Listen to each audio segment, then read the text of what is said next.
अखबारों ने क्या लिखा है? अखबारों ने लिखना शुरू कर दिया है खर्ग आइलैंड पर हमला होने वाला है। खर्ग आइलैंड इस समय हेडलाइन बना हुआ है। आज आप और मैं खर्ग आइलैंड भी डिस्कस कर ही लेते हैं। साथियों, ये जो आपको जगह दिख रही है, आइलैंड है, इसका मतलब पानी के बीच में द्वीप है। आइलैंड है किसका? ईरान का है। कहां है? आइए मैप पर देखते हैं। अगर धरती को तलाशा जाए तो भाई साहब ये रही धरती और धरती पर ये रहा आइलैंड। इसका नाम है खर्ग आइलैंड। खर्ग आइलैंड समझिए कि अगर ईरान का ताज है, ईरान ताज है, तो उस पर लगा हुआ ये कोहिनूर है। ईरान के इस पूरे लैंड का सबसे कीमती जो जगह है, या फिर यह कहा जाए कि यह वो जगह है जहां से ईरान पूरी दुनिया को तेल सप्लाई करता है। अगर ईरान 100 लीटर तेल पैदा करता है तो 90 लीटर तेल जहां से बेचता है, उस जगह का नाम खर्ग आइलैंड है। मेन लैंड से 25 किलोमीटर दूर यह है आइलैंड। यह जो आपको दिख रहा है, यह है खर्ग आइलैंड। सवाल यह है कि इस आइलैंड पर है क्या? तो साथियों, यहां पर यह जो आप देख रहे हैं, यह असल में टैंकर्स हैं। ये टैंकर्स स्टोरेज हैं जिनमें तेल को स्टोर किया जाता है। रिफाइन किए हुए ऑयल को, क्रूड किए हुए ऑयल को यहां पर स्टोर किया जाता है। कितना स्टोरेज है? 3 करोड़ बैरल यहां पर तेल स्टोरेज है। जैसे भारत के पास 53 लाख मैट्रिक टन तेल के स्टोरेज हैं, ऐसे यहां पर 3 करोड़ मैट्रिक टन बैरल में तेल का स्टोरेज यहां पर स्थित है। मतलब हमारे पास जो कुल स्ट्रेटेजिक रिजर्व है, उसका लगभग 6 टाइम्स ज्यादा इसके पास यहां पर केवल इतने से आइलैंड पर स्टोर किया हुआ है। यह स्टोरेज करने के लिए इन्होंने मेन लैंड ईरान से पाइपलाइन डाली हुई है। जो पाइप यहां आते हैं और इन पाइप के माध्यम से इन टैंकर्स को भर दिया जाता है। फिर क्या होता है? इन टैंकर्स के पास भरा हुआ जो ऑयल है, वो जहाजों के माध्यम से, तट पर खड़े जहाजों के माध्यम से दुनिया भर को बेचे जाते हैं। मतलब इन्होंने अपनी बगल में ये जो बना रखे हैं ना, जैसे अपने पास मुंबई पोर्ट है, कांडला पोर्ट है, ऐसे पोर्ट बना रखे हैं और उन पोर्ट से ईरान का तेल दुनिया भर में यहां से एक्सपोर्ट होता है। मतलब एक तरह से समझिए कि यह वो पोर्ट है जहां पर ईरान अपना पूरा तेल लाकर इकट्ठा करता है और इकट्ठा किए हुए तेल को दुनिया भर को बेचता है। आपके दिमाग में सवाल आएगा, ईरान के पास तो इतनी बड़ी कोस्ट लाइन पहले से ही है, बंदर अब्बास है, चाबहार भी उनके पास ही भाई है, तो उन्हीं का ही ना। तो ऐसे में बोले इतनी सारी जगह में से वो यहां पर क्यों लाता है? क्योंकि यह मुख्य भूमि से 25 किलोमीटर दूर है। बाई एनी चांस यहां पर कभी हमला होता है, आग लगती है, इतना तेल का भंडार है कि किसी न्यूक्लियर बॉम्ब से ऊपर ही कंसीडर किया जाए, इतना बड़ा तेल का भंडार अगर गलती से आग पा गया तो जमीन से 25 किलोमीटर दूर होने के कारण मुख्य भूमि को सुरक्षित रखता है। नंबर दूसरा, क्या यहां पर तेल निकाला भी जाता है? जवाब है नहीं। तेल कहीं और निकलता है, पाइप के माध्यम से यहां केवल इकट्ठा किया जाता है। पाइप के माध्यम से इकट्ठे हुए इस जगह पर क्या कभी कोई ऐसे हमले प्लान हुए हैं जो अब प्लान हो रहे हैं? बिल्कुल हुए हैं। 1960 के दशक में ईरान ने इसे बनाया ही इसलिए था कि कल को अगर हमारे ऊपर हमले होते हैं तो हमारा यही आइलैंड कॉम्प्रोमाइज होगा। लेकिन सबसे बड़ी बात क्या है? ईरान का ये जो आइलैंड है ना, ये असल में ईरान की लाइफलाइन है। अगर इस आइलैंड पर कब्जा कर लिया तो ईरान का जो इकट्ठा किया हुआ माल है, एक्सपोर्ट करने के लिए जो जगह है ना, वो कॉम्प्रोमाइज हो जाएगी। आप सोचकर देखिए कि ये अपने आप में ऑयल क्राउन ज्वेल कंसीडर किया जाता है कि साहब ये वो जगह है जहां से ईरान दुनिया को ऑयल सप्लाई करता है। अब आप सोचेंगे कि यहां पर अमेरिका हमला क्यों करेगा, कब्जा क्यों करेगा? भाई, जब इन्होंने पश्चिम एशिया के तमाम देश, चाहे सऊदी हो, चाहे बहरीन हो, कुवैत हो, ओमान हो, यूएई हो, इन सब देशों पर हमले करके उन्हें तेल बेचने से रोक रहा है, तो भाई इसे भी तो तेल बेचने से रोका जाए। यह अपना तेल इन दिनों खूब बेच रहा है। आप सोचिए कि दुनिया में सबसे ज्यादा तेल अगर रखने वाले देश हों तो वेनेजुएला नंबर 1, सऊदी नंबर 2, तीसरे नंबर पर ईरान ही तो आता है। और ईरान का 90% तेल इस खर्ग आइलैंड से बाहर निकलता है। मतलब जमीन से नहीं निकालते, बेचने दुनिया के लिए यहीं से बाहर निकलता है। दुनिया का 11.8% तेल ईरान के पास है और ऐसे में वो यहां पर सप्लाई जो करता है दुनिया के लिए, वो यहां से करता है। अब आप इससे अंदाजा लगा सकते हैं कि कुल ग्लोबल सप्लाई का अंदर जो ईरान का कंट्रीब्यूशन है, उसका 90% क्रूड ऑयल इस आइलैंड से, मतलब कितना स्ट्रेटेजिक पॉइंट है। इससे होगा क्या? होगा यह कि दुनिया में हाहाकार मचेगा। दुनिया में हाहाकार मचने वाला है, अभी बहुत बुरा हाल। जो अगर यहां हमला होता है उसके बाद के हालात बहुत बुरे होंगे। ये वो वाली स्थिति है, फिर ईरान को सरेंडर करना पड़ सकता है कि भैया अब अपने हाथ में कुछ नहीं बचा।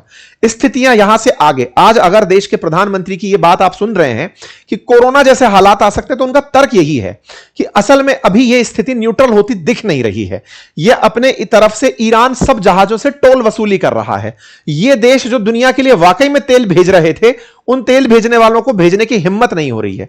इंश्योरेंस का जो जहाजों का किराया था 400% तक बढ़ गया है, निकलने की हिम्मत नहीं कर रहे हैं। ईरान अब हफ्ता वसूली कर रहा है, 17.5 करोड़ रुपए पर जहाज ले रहा है। $2 मिलियन तक अगर पर जहाज यहां से वसूल रहा है, तो कुल मिलाकर के ईरान को बढ़त मिली हुई है। इसीलिए अमेरिका पहले नेगोशिएट करने आया, और अब नहीं तो बोले तुम्हारा नुकसान भी इतना कर देंगे कि तुम भी नहीं बेच पाओगे।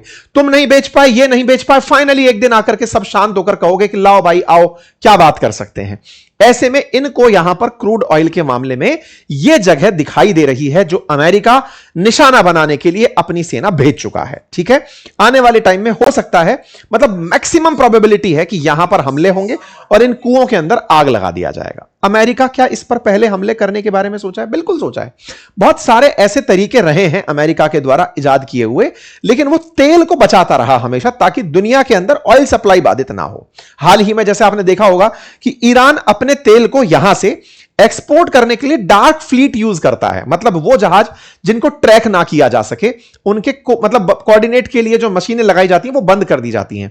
उससे होता यह है कि दुनिया भर में ईरान अपना तेल तो बेच रहा है, जरूरतमंद देश सस्ते तेल के नाम पर उसको खरीद भी ले रहे हैं, अच्छा तेल भी है और सस्ते में भी मिल रहा है।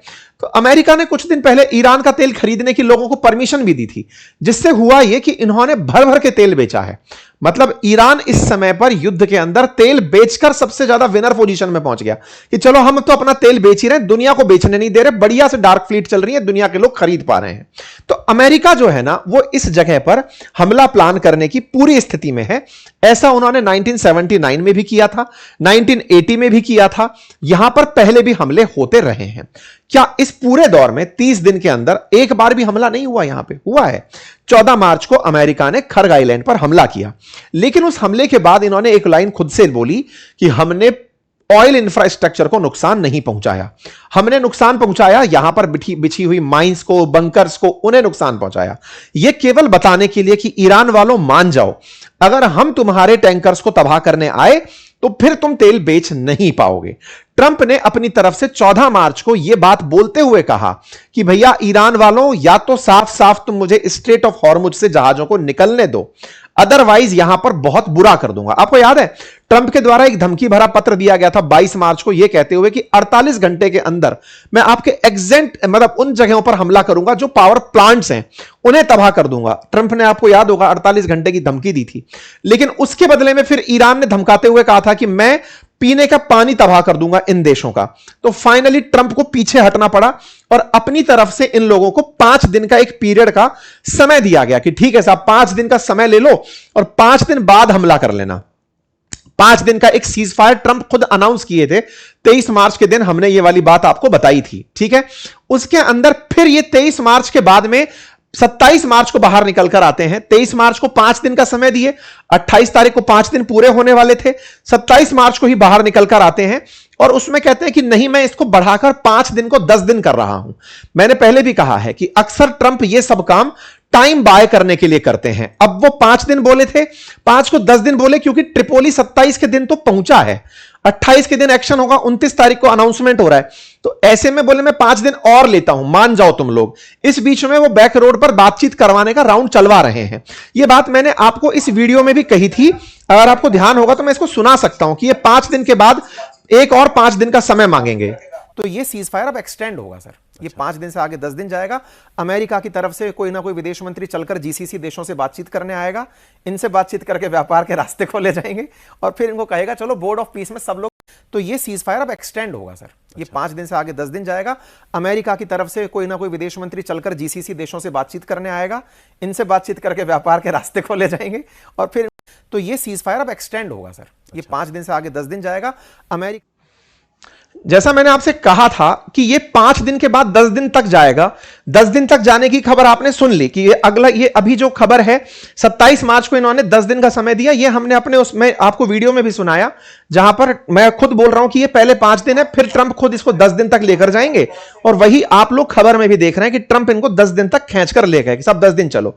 फिर मैंने आपसे यह कहा कि ट्रंप का कोई प्रतिनिधि मंडल आएगा जो कि जीसीसी देशों से मिलने आएगा। ये लो साहब, जीसीसी देश में कौन से देश आते हैं? सऊदी अरेबिया आते हैं, साथ में ये जो 6 देश हैं, ओमान, कतर, बहरीन, ये सब आते हैं। तो सऊदी अरब इस समय पर अपने विदेश मंत्री को पाकिस्तान भेजा हुआ है।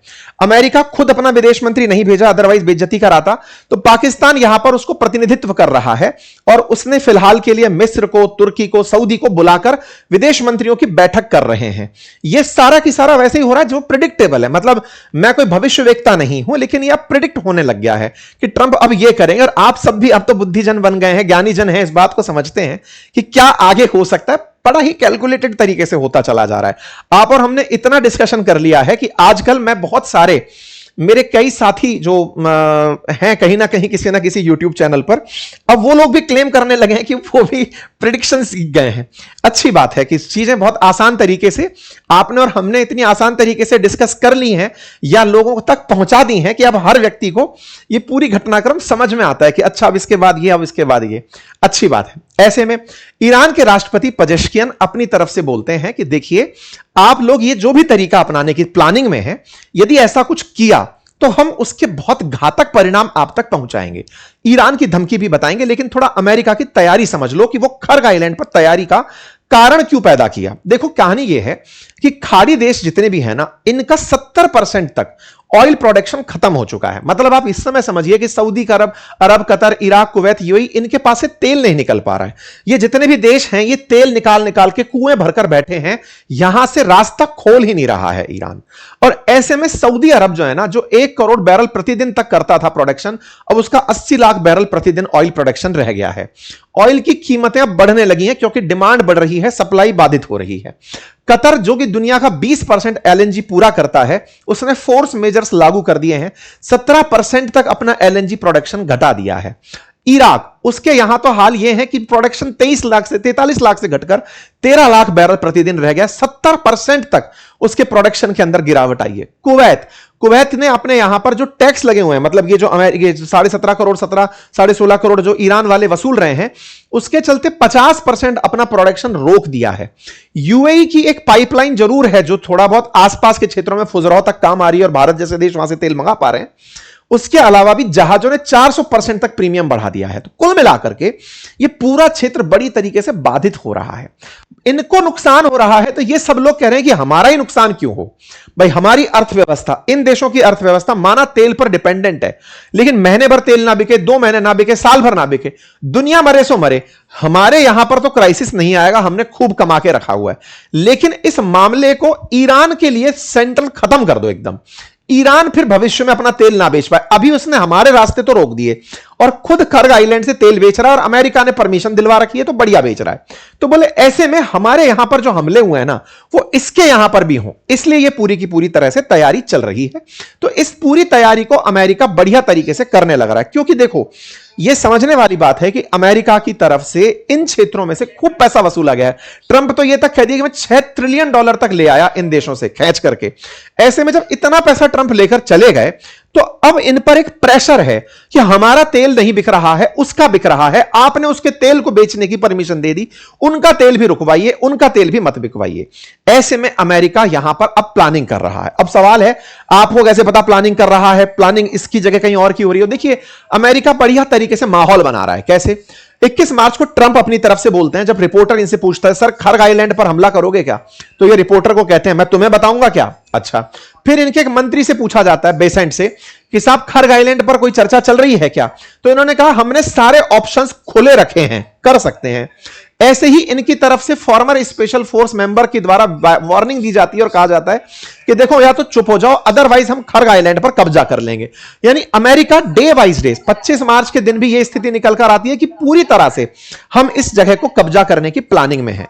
एक तरीके से 26 मार्च, आप डेट देखते जाइए, मतलब मैं आपको तारीखों में अगर दिखाऊं तो 22 मार्च देखें, ट्रंप को सुन लें, 22 के बाद में आप 24 मार्च देखें, आप 25 मार्च देखें, आप 26 मार्च देखें, हर समय जो चल रहा है वो खर्ग आइलैंड चल रहा है, actively preparing for US invasion खर्ग island, मतलब खर्ग आइलैंड पर हमले की प्लानिंग हो रही है। क्या अमेरिका वाकई में कर रहा है? अब देखो अमेरिका वालों ने क्या किया, व्हाइट हाउस की तरफ से 26 मार्च के दिन इस तरीके से व्हाइट हाउस के ट्विटर हैंडल पर एक मैसेज आता है, एक मैसेज बजता है बीप का टन और ब्लर स्क्रीन। आप सोचेंगे ये क्या है, लोगों ने भरपूर इसे देखा, कुछ दिखाई नहीं दिया। व्हाइट हाउस अपनी तरफ से कुछ ऐसा खेलना शुरू किया, क्योंकि उसे माहौल बनाना है कि हम कुछ भयानक करने जा रहे हैं। मैंने आपको मतलब कई टीवी इंटरव्यूज में भी यह बात बोली है कि अमेरिका अब यहां से आगे ईरान को रोकने के लिए एक्सट्रीम कदम उठाएगा। या तो नेगोशिएशन का तो मामला हटा दो, एक्सट्रीम कदम क्या हो सकते हैं, जैसे मैंने एक बार कहा था कि अगर कुछ नहीं होता तो चलो न्यूक्लियर बम गिरा दो, वैसी स्थिति। अदरवाइज खर्ग आइलैंड की तोड़ करके नकेल वो हो सकता है कि ईरान को पंगु बना दे कि बेटा तुम तेल बेच ही नहीं पाओगे और खड़ा होने में तुम्हें बहुत टाइम लगेगा। तो ये बहुत भीषण तरीके से इसकी प्लानिंग में लगे हैं। ऐसे में 26 मार्च के दिन यहां पर फिर इस तरह का व्हाइट हाउस एक झंडा उठाता हुआ, ईरान का झंडा है झुका हुआ है वैसा दिखाता हुआ फोटो डालता है, मतलब इस तरह से फोटो डाल रहे हैं व्हाइट हाउस वाले। और एक ऐसा छोटा सा ऑडियो क्लिप व्हाइट हाउस के हैंडल पर आता है, अमेरिका के हैंडल पर आता है, जिसमें वो पूछ रही हैं, मतलब कैरोलिना लेविट की पीछे आवाज आ रही है जिसमें वो पूछ रही हैं कि क्या हमला होने वाला है, मतलब क्या आप इसमें is it launching soon right, मतलब इट्स लॉन्चिंग सून राइट, इस तरह की आवाज आती है और यह मैसेज डिलीट कर दिया जाता है। फिर व्हाइट हाउस पर 27 मार्च को ऐसा ट्वीट आता है जिसमें एक ब्लर फोटो है, ब्लर फोटो है, ब्लर फोटो है, यानी कि दुनिया को बताया ही नहीं जा रहा कि क्या हो रहा है। कयास का मार्केट गर्म है, कुछ लोगों को लग रहा है कि क्यूबा पर हमला हो चुका होगा, अमेरिका फिर एकदम बताएगा, खर्ग आइलैंड पर कब्जा हो गया ये बताएगा, ईरान पर कब्जा हो गया ये बताएगा। अब कयास के दौर चल रहे हैं, लोग अपनी तरफ से ट्रंप और ट्रंप के साथ किसी और को बैठा हुआ सरेंडर की मुद्रा में दिखा रहे हैं। ऐसे में केवल व्हाइट हाउस फिर ऐसी एक फोटो डालकर कहता है चुप रहिए कुछ हो रहा है। अब ये कुछ हो रहा है कि बात जो है ना ये कल तक पकती रही, इसके चलते खबर बनी कि भाई हो क्या रहा है, यूएस कुछ करने की प्लानिंग में है क्या? तो बिल्कुल है, क्योंकि इनका त्रिपोली के साथ मराइन कमांडो यहां पर पहुंच चुके हैं। हेडलाइन बनती है कि साहब डिफेंस ऑफ खर्ग आइलैंड। अच्छा अब सवाल बनता है ये सब हो गया तो ईरान क्या कर रहा है? ईरान इन केवल मैसेजेस को ही देख रहा है क्या? नहीं, ईरान अपनी तैयारी में लगा है। ईरान ने अपनी तरफ से इस खर्ग आइलैंड को बचाने के लिए यथासंभव जो प्रयास हो सकते हैं वो कर दिए। सबसे पहला प्रयास इन्होंने बारूदी सुरंग बिछा दी कि बेटा तुम्हारे जहाज उतरेंगे हमारी सुरंगें फटेंगी। इन्होंने मैन पैड्स तैयार कर दिए, मतलब कंधे पर ही लेकर के गोला चलाएंगे अगर ईरानियन उतरना शुरू किए। गालिबाफ जो यहां के स्पीकर हैं उन्होंने अगर कहा अगर ऐसा कुछ भी होता है तो याद रखना हम पहले हमला नहीं कर रहे हैं लेकिन हम और दुनिया की चीजों को नुकसान पहुंचाएंगे। ईरान के लोग यहां पर जो भी सिक्योरिटी एडवाइजर्स हैं वो पहुंच पहुंच करके सारी चीजें देख रहे हैं। अखबार में हेडलाइन बन रही है वेलकम टू हेल। ये इसीलिए बन रही है क्योंकि ईरान भी जान चुका है कि खर्ग आइलैंड पर हमला होने वाला है।